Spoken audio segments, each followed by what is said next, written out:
Hi hello ಎಲ್ಲರಿಗೂ ನಮಸ್ಕಾರ. ಕನ್ನಡ ಕಿಚನ್ಗೆ ಸ್ವಾಗತ.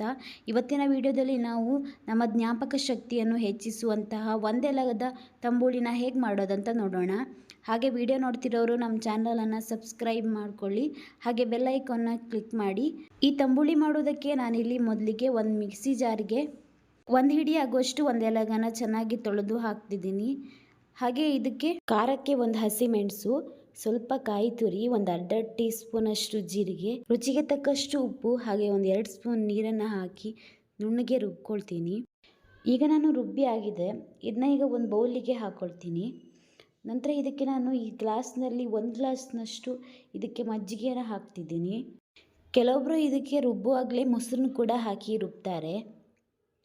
ನಾನಿಲ್ಲಿ ಮಜ್ಜಿಗೆನ ಹಾಕ್ತಿದ್ದೀನಿ. ನಂತರ ಇದನ್ನ ಒಂದು ಸಲ ಮಿಕ್ಸ್ ಮಾಡ್ಕೊಳ್ಳಿ. ಹಾಗೆ ಇದಕ್ಕೆ ಒಂದು ಒಗ್ಗರಣೆ ಹಾಕಬೇಕಾಗತ್ತೆ. ನಾನಿಲ್ಲಿ ಒಗ್ಗರಣೆ ಹಾಕೋದಕ್ಕೆ ಒಂದು ಪಾತ್ರೆಗೆ ಎಣ್ಣೆನ ಹಾಕಿದ್ದೆ. ನಾನಿಲ್ಲಿ ತೆಂಗಿನ ಎಣ್ಣೆನ ಯೂಸ್ ಮಾಡ್ತಿದ್ದೀನಿ. ನೀವು ಯಾವ ಅಡುಗೆ ಎಣ್ಣೆನಾದರೂ ಹಾಕ್ಕೊಳ್ಳಿ, ಪರವಾಗಿಲ್ಲ.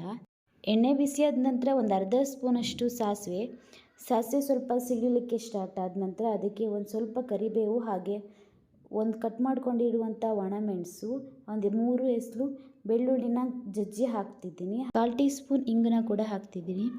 ನಂತರ ಒಗ್ಗರಣೆನ ಇದಕ್ಕೆ ಹಾಕಿ ಒಂದು ಸಲ ಮಿಕ್ಸ್ ಮಾಡ್ಕೊಳ್ಳಿ. ಬೇಸಿಗೆಗಾಲದಲ್ಲಿ ಇದನ್ನ ಊಟಕ್ಕೆ ಮಾಡ್ಕೊಳ್ಳಿ, ದೇಹಕ್ಕೆ ತುಂಬ ತಂಪು. ಹಾಗೆ ಈ ವಿಡಿಯೋ ನಿಮಗೆ ಇಷ್ಟ ಆದಲ್ಲಿ ಪ್ಲೀಸ್ ಒಂದು ಲೈಕ್ ಮಾಡಿ, ಶೇರ್ ಮಾಡಿ, ಕಮೆಂಟ್ ಮಾಡಿ. ಹಾಗೆ ನಮ್ಮ ಚಾನಲನ್ನು ಸಬ್ಸ್ಕ್ರೈಬ್ ಮಾಡಿಕೊಂಡು ಸಪೋರ್ಟ್ ಮಾಡಿ. Thank you.